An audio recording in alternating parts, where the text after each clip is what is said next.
The rain falls down on the surface that you walk below. It catches your skin, coating it with a layer of freshness. When you reach the pier, the buoyancy of the water fills your body with movement.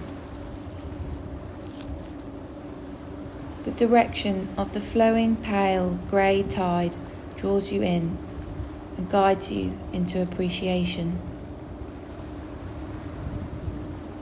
The water is a passage. Unpredictable, it flows a bridge between the roughness of the sea and the marks that remain. Together, each individual mark recalls a moment, a collection of information told by the sea.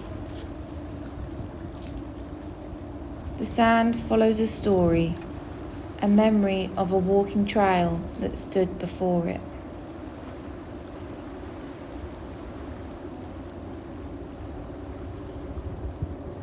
The beach is a home, my home.